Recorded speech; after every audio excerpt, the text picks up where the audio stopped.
of the devil, and it shall appear.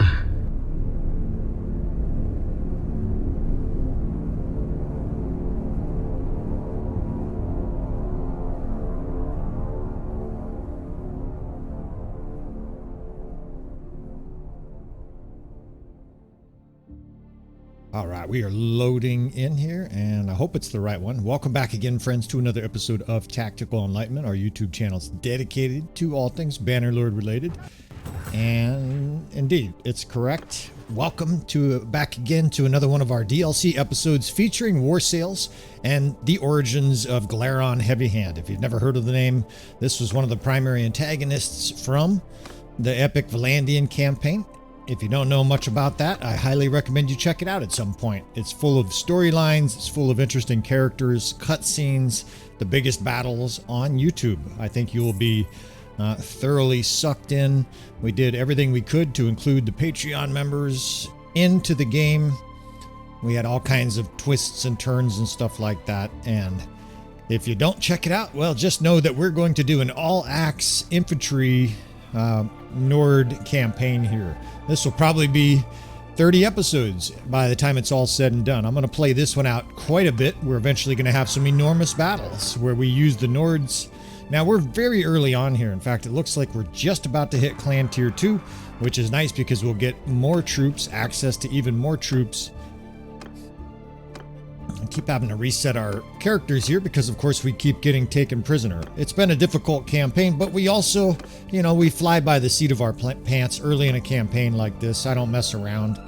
We don't sit and smith equipment until we're rich. We don't, pick on the easiest looking units all day, even though here we've got an opponent outnumbered 2-1. We're still going to fight a few of these on camera, so to speak, and some of these we will simply edit out. I want to show quite a bit of this, though, because a lot of guys struggle where the power bar is close. What are some simple things? What are some small but important steps you could take to minimize casualties and maximize booty call, right? We're going to maximize the good and minimize the bad, right? So you want to work on your personal hygiene, go to the gym. That way you get more... Wait, no, that's a different subject. We're gonna make sure that we spread out our units here, but we're also facing horse archers. Now, anytime we're facing horse archers, in addition to shield walls, we're also going to emphasize the left side. Horse archers usually counterclockwise rotate around you to the left side. So what I like to do is give them at least one wall of shields. They got some cavalry charging in here, a suicide charge. And one of them got through, but the other one got stood up and mangled. We'll have to keep an eye on that guy in the back. Cavalry can do a lot of damage in the early game of Bannerlord, and of course, in a battle like this against deserters, these are not like your squires and stuff like that. Some of these are heavy lancers and stuff like that. The kind of guys that'll one-shot your units, right? So we try to keep our units together here. We'll talk about army composition in this series. Obviously, we will fight out many different battles. We're going to have some siege defense. We're going to talk about policies. We're going to talk about character development. We're going to talk about using captains, assigning party controls, the whole shebang in this campaign. We'll try to keep it lively, and we will use the RTS mode extensively because we're going to be on foot, right? That means we're going to be chasing after our foe. A lot of times before a battle starts, to get our units into position, I will use it to simply speed up the process of getting our feet set, so to speak. And then once the battle starts, with the exception of the last couple scrubs, at the end of the battle, we will play the game on normal speed and talk about sort of some of the thought processes. So not too complicated here, keeping the shields to the left. In other words, our troops that have a shield, our troops that are armored towards the left of our units, and archers towards the right and the rear. That way the horse archers coming in. For some reason, I'm doing 2 and 1 and 7. I don't know if that guy just has really, really good armor or what. But you keep your protected, your units you need to protect to your right and back against horse archers because those will be the last units that they encounter in that battle. Our character's still very brittle here. In fact, as soon as I took that, I got shot in the jugular. Don't know how I'm alive. And we got to continue to outfit our army here, right? In the very early on in Bannerlord, it's a very gritty game, right? You're just fighting for your life. Now we have turned, I think, we better make sure we've turned it off. Player death off, right? We're not going to start a new campaign. If this guy gets killed, it's story-based, right? Glaron Heavyhand is a huge Nordic savage Viking with the chip on his shoulder. You do not want to be on the receiving end of a Glaron Heavyhand temper tantrum. Clear the decks. And it was a lot of fun developing this guy for the epic Valandian campaign. We actually did a little bit of a preview of the Nords. We had a friend of mine, a mod maker, make some really good units called Varangians. And they were incredibly powerful tier 6 foot infantry for Sturgia, right? We didn't have the Nords yet, but he made essentially the Sturgeon tier 6, the Drazinics. He took them off their horses and turned them into nasty foot troops. And I was worried about it at the time, and it has proven to be correct that the Varangians are far more potent than anything that the Huskarls possess on the War Sales DLC. They are just lethally fast, two-handed axed, sword throwing axes, heavily armored. You'll have to check out again. You'll have to check out the Valandian series. I think they start to debut around episode 25 or so. It is a long campaign. It's the kind of thing that some guys watched start to finish. Most episodes got a couple 4,000 views, and there was a very strong contingent of loyal viewers, and that is because, again, the storyline, I think, really helps sew everything together. In addition, it tied together some of the other campaigns we've had on the channel. I think it's going to be a fun element of the channel that if you're in the know on the Tactical Enlightenment universe, right, you're really going to enjoy how the campaigns tie together, right? Using some character editing mods, we've been able to sort of clone and transfer characters. We've tried to keep the timelines as correct as we could. And by doing so, it sort of forms like a story where you're seeing it from different perspectives, right? One campaign, you're seeing it from the side of the Asurai, and the next you're seeing it from the side of the Valandians. The next one will be from the side of the Nords, right? Now, this is not going to be it. You'll know it's one of our epic campaigns because I pour a lot of hours into everything from the cutscenes to the development of characters and stuff like that.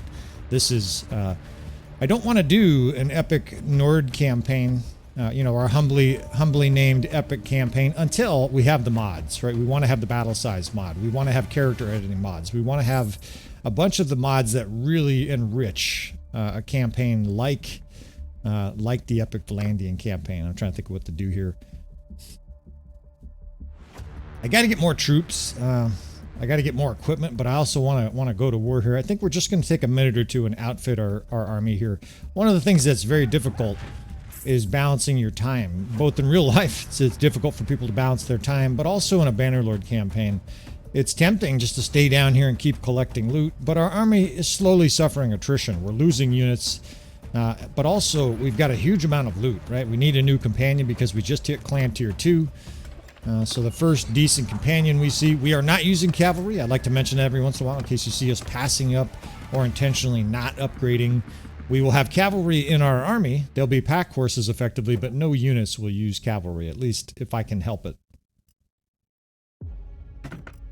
And very important, right, to sell your loot, outfit your units. Most of the outfitting we will do off camera. I'm not going to waste your time putting this bracelet on that guy and this like I'm doing right now. These will be very intermittently and quick, right? When we do these kind of upgrades, it'll be 30 seconds while I ramble about something else, and we won't spend the 5 minutes that I normally do off camera.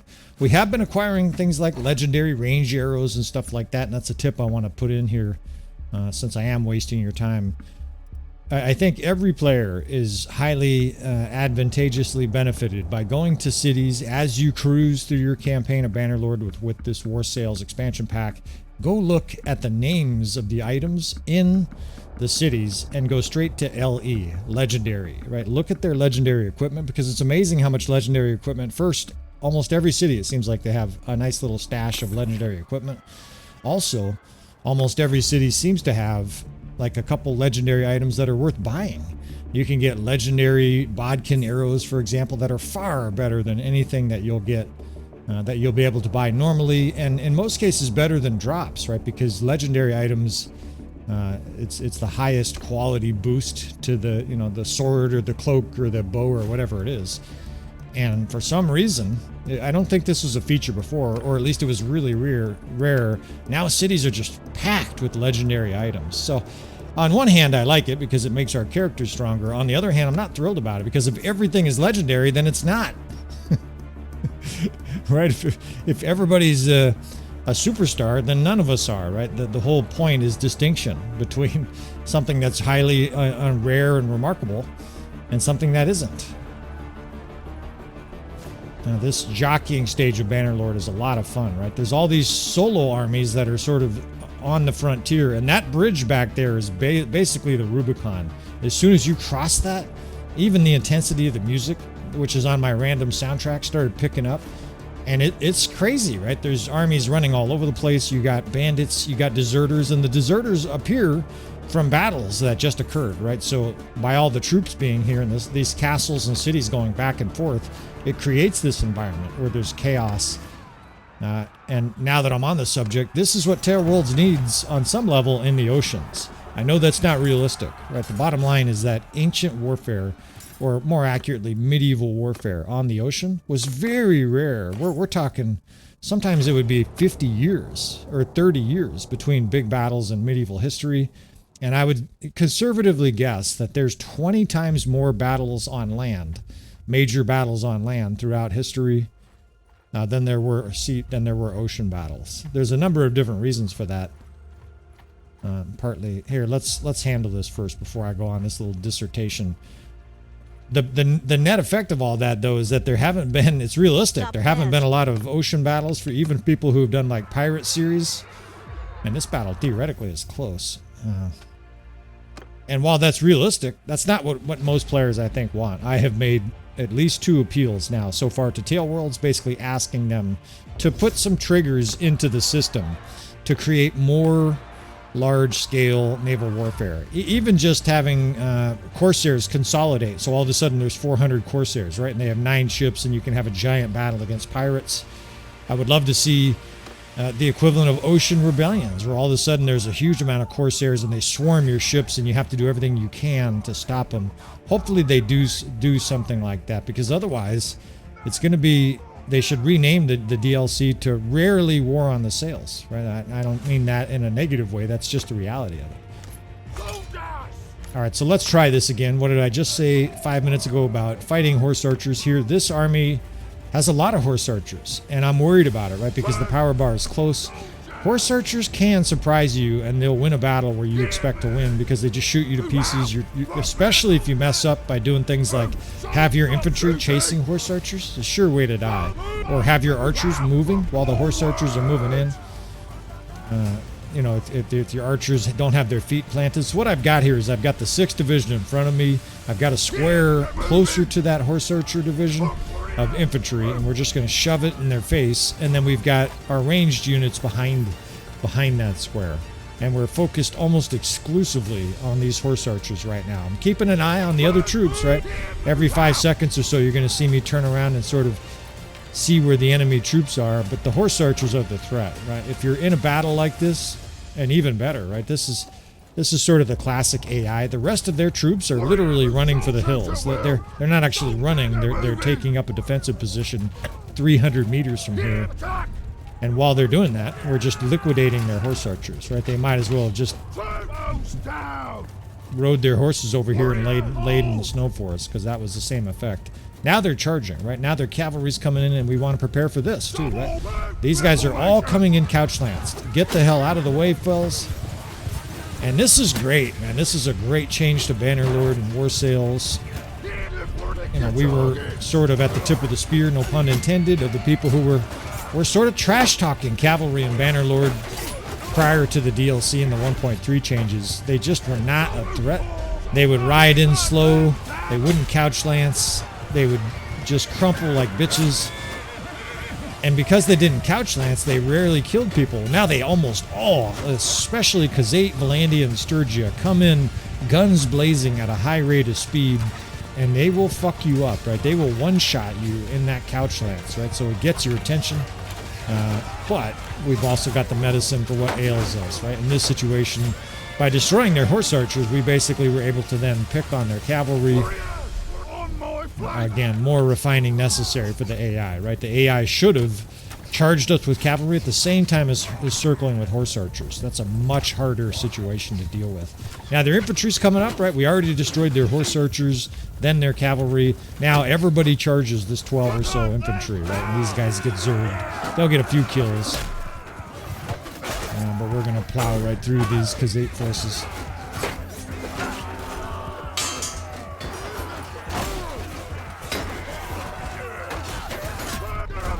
Now, I used to think that tactics weren't a thing. Like our channel was Tactical Enlightenment, and this was probably when I had 2,000 hours of Bannerlord. I would, guys would say, "Hey, can you do early game?" That's what definitely we're in the early game here. Will you do early game tactics in Bannerlord? And I know for sure that I wrote a few guys in the comments on YouTube videos and say that's not really a thing. You can't really do tactics in the early game. Well, I was way wrong, right? Well, I was way off. Samsonite, right? We're going to make mistakes, and we're going to continue to learn, right? It's classic science, right? That was not a definitive empirical statement. What I was basically saying is, at the time, I did not think it was effective to try tactics. In other words, I felt like you would do a whole bunch of micromanaging, and maybe you would get one extra unit on your side that would survive. We now know definitively that's not the case. Tactics in Bannerlord can be applied as early as tier 0, right? When you have 30 units, you can actually do tactics. Heck, we had a battle where we had one guy, and we used him to some effect. I mean, one recruit. It was one recruit and my main character, and I still did tactics. And you're like, what the hell? How can you do tactics with one guy? What I did is we were facing looters, and I had him run sideways on the map and just sort of distract, from the attention of some of the looters while I killed some of the other ones. Now, we ultimately lost the battle. We might be in trouble here. Let's take a look at this village layout and see if this is a place to hide. We're getting chased down here and we're in trouble. However, there's a nice little frozen or very cold non-frozen river here. That'll definitely be tactically useful. We can defend here. Now we just gotta figure out where we're gonna be here. But the point is you definitely can do tactics in the early game. Once you have 60 troops, I think it's viable even for intermediate players to do tactics. At least start separating your archers, your infantry, and putting them in different spots, right? So they can support each other. Oh, the hunter became the hunted, dude. And you see this a lot. The AI just either has really poor eyesight, right? Every single one of them, it should wear glasses. And now she wants to fight. She ran, then she wanted to fight, then she ran, now she wants to fight. So again, another battle where it could be kind of nip and tuck here. We're definitely going to take some precautionary manners and use some tactics. Now, how effective are tactics? I would say 5 times is a good rule of thumb. 5 times more efficient. So if you suffer 20 casualties in a battle and then you send me the save game, I bet I can fight most battles, not all battles, but most battles and have 4 casualties. Same troops, just using tactics. I think it's tremendously helpful. We've already had some highly efficient examples here. Now, I want to continue to sort of pump one division full of our best troops. I'm really sort of struggling with our captains. It's because they don't have a lot of skills yet. They don't have a lot of banners.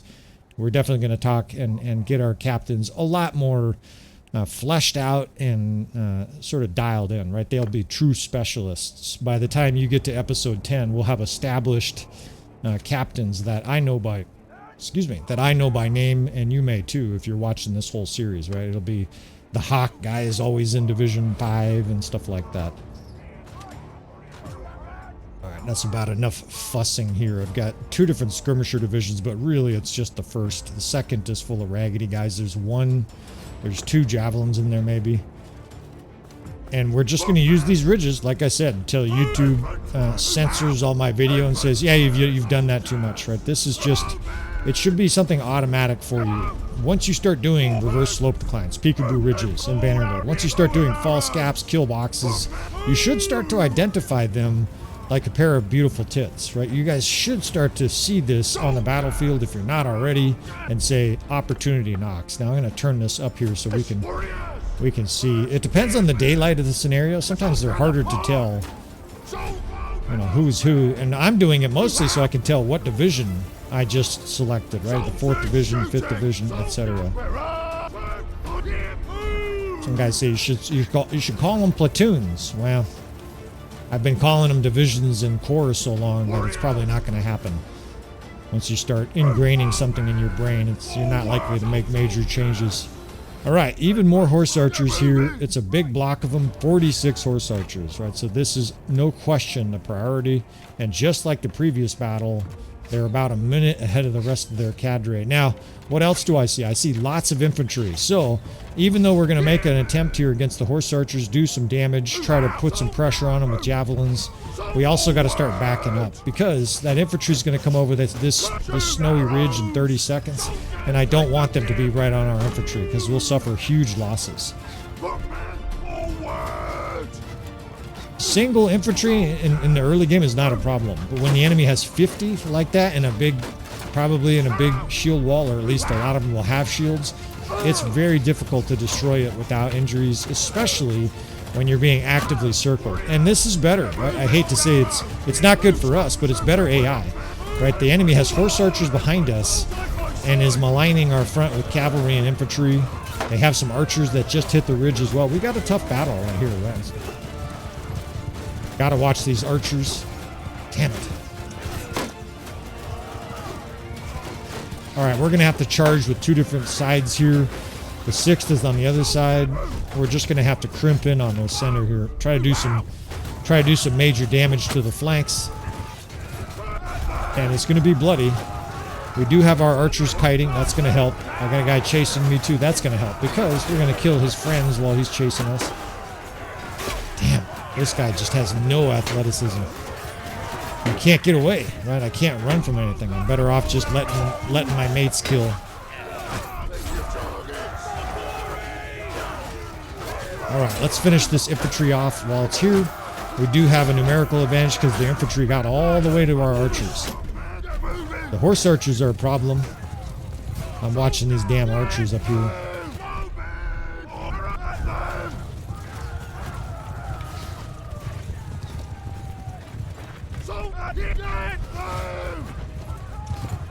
And now at this stage, right, the archers are all but dead. What I generally prefer is put your archers, have them be basically in the center of your formation, and then have your infantry that's at various different points follow you, and then just sort of chase the horse archers whatever direction they go. And the reason you want to do that is that way there's a whole lot of shields in between your archers and the horse archers, right? If you're there, you can make some kills, but your troops are also kind of menacing the enemy. Maybe they're throwing javelins at them and stuff like that. But critically, that means you're also being shot at instead of your archers, right? The AI will shoot at your archers if you don't have infantry in between them.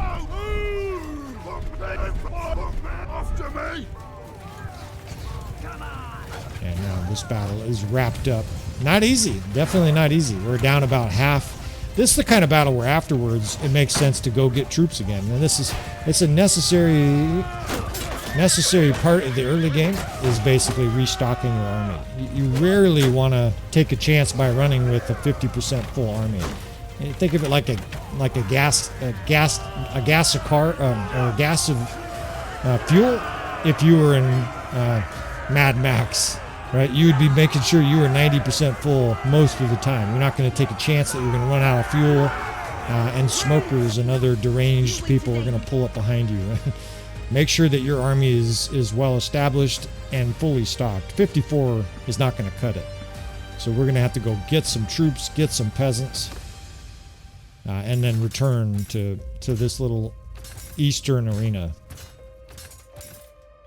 We'll avoid monotony on the channel, right? We're not going to have 39 battles in a row where it's 80 against 100 and we use similar tactics over and over again. We got a beautiful helmet here that's sort of worth selling, but at some point or other, we have 20K. I bet we have another 20 to 50K worth of loot. At some point or other, you start putting this loot on your companions, right? They need better armor eventually, especially like your infantry tank. This guy's going to be going into the thick of it. He's wearing rags on his head. Right now he looks terrible, but at least he's protected. Right? And we're going to continue to do these subtle updates. We'll do 30 seconds at a time so you don't have to bear the brunt of them, like I said. But a lot of these you want to do on the fly. Right? The very next battle, he might be the last guy standing because he has a nice helmet. And if you don't put it on, you don't have anybody standing. He gets killed. All right, now we want to participate in other battles, but it has to be done delicately, right? We need the Norse to engage first. Don't engage and hope that they're going to help you, because oftentimes they won't. They're like, whatever. It's just a mercenary. Good job. Collect that money while you get massacred, right? They have no morals at all. The same way you could just let them get torn to pieces. The AI doesn't give a shit about you. We got a battle here. There's a big Khazate force coming up. That's almost like a prediction of the future, right? The AI doesn't like us, and eventually we may not like the AI. Let's just hope it doesn't reenact like Terminator 2 or fucking iRobot or any of the other apocalyptic type things. You can just figure if artificial intelligence looked at the human race, we would be pretty quickly coupled into the same group of organisms as like COVID or rats or a plague of fucking locusts. It's not a pleasant organism. We basically travel, consume all the resources where we go to, and then once all the resources are gone and we've proliferated our population, we move on. Add in a little bit of genocide and fratricide and some other horrific shit, and that's kind of been human beings meta over the last 10,000 years. I guess you could mix in some concerts and some symphonies and some Leonardo da Vinci's and stuff like that, but there's been a lot of disaster for humankind. Now, I don't recommend you engage here. I don't know why they did. They're badly outnumbered, and this would probably be a newer player mistake. You barrel in here, and don't forget, you're fighting with the AI. Who knows what they're going to do, right? All of a sudden, you're captured, right? And you just get mauled. What I would recommend is wait for opportunities. Even this, right? 3, it's exactly even. I'm going to back out, right? Because that other army is right there. If they weren't there, I would have taken a shot. But don't chance it, right? Like, I obviously could have, and I said earlier, we're playing the campaign kind of fast and loose. It doesn't mean suicidal. And that won't be the MO for the rest of this campaign. We're definitely going to engage in hard battles. But in the early going, where it takes you 20 to 30 minutes to rebuild your army, don't get too crazy with the chances you take, because your margin of error is minimal. If you make mistakes, if you take a few unlucky headshots to some of your archers, then you're screwed. Now, I was hoping these horse archers would get pinned between us and that other force. Instead, they're turning all their wrath on us, which sucks. We're going to get a lot of kills out of it, but we're also going to get killed a lot. So this is the kind of thing after this battle. We got to go rebuild our army. You just don't want to be running around Cal Radio with 35 troops when you can have 100.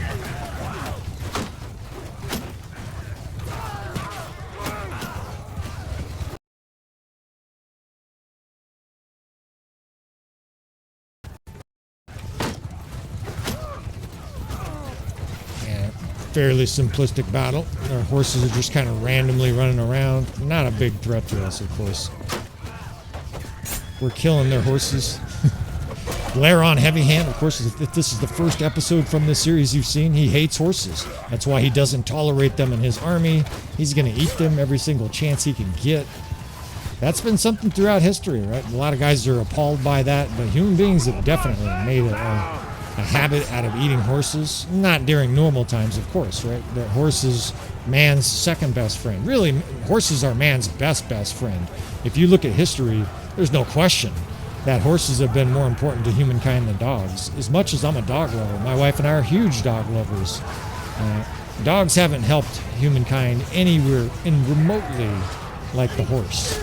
The horse is one of the main reasons, not the only reason for sure, but one of the main reasons that Europeans conquered America, especially Central America. Right? Pizarro and his 200 horses obliterated Atahalpa and many of the other Native Central American tribes with 500 troops. Right? The battle at Cajamarca. Is it? The Spanish people speaking. ¿Tú hablas español? Sí.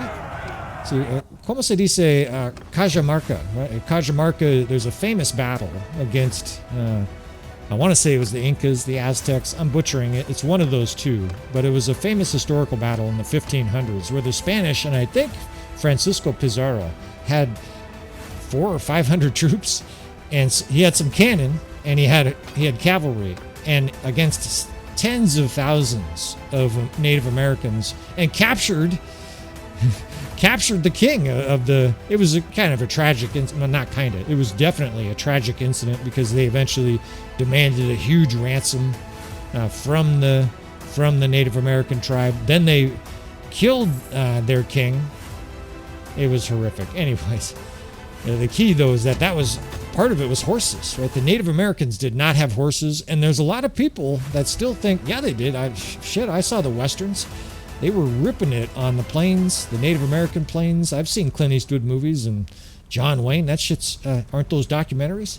And they see horses running around. Well, those are not cavalry that those Native Americans had originally. A lot of people see, the Native Americans' ease and grace with the horse, and they assume that they've been riding them. No, what it was is they adapted incredibly fast to horses. Horses came to North America, I think somewhere in the 14th century, 15th century, basically with the Spanish, right? Some of them ran away and they became wild horses. You guys can correct me if I'm wrong, but I'm almost certain there were no wild horses in what is today the United States until they came over from Eurasia. You can see my mind is going to ramble during this series. It's how I keep it interesting, right? I've played thousands of hours of Bannerlord, and in order to keep things interesting on my side, and maybe interesting on your side too, we will ramble about history. We'll talk about medieval battles that happened. Cajamarca, right? That is, I think it's Cajamarca. The Spanish J, a lot of times, like jalapeno, is an H sound, so it's probably Cajamarca. But, again, I rely on somebody to help me with my ignorance. That was one of those pivotal medieval battles. Now, a lot of people would say it's not quite medieval. It all depends on your definition of it. In the 14th, 15th century, are we in the early modern period? Is it the middle modern period? It's no longer the medieval era, right? So, you guys, of course, most of you don't give a shit. You're just here to watch Bannerlord. We will try to keep it lively, though. In fact, I'm going to wrap this up here because I'm going to try to break these episodes into 30 or 40-minute chunks, nice manageable chunks, because we got to go do the aforementioned rebuilding of this army. We'll probably be back. It'll probably take a week at most. I'm going to hit a couple cities. I might even go all the way to Thranderlag also because we need a companion. So I'm going to try to pick up a companion, pick up some troops, sell some loot, and we will be right back, friends.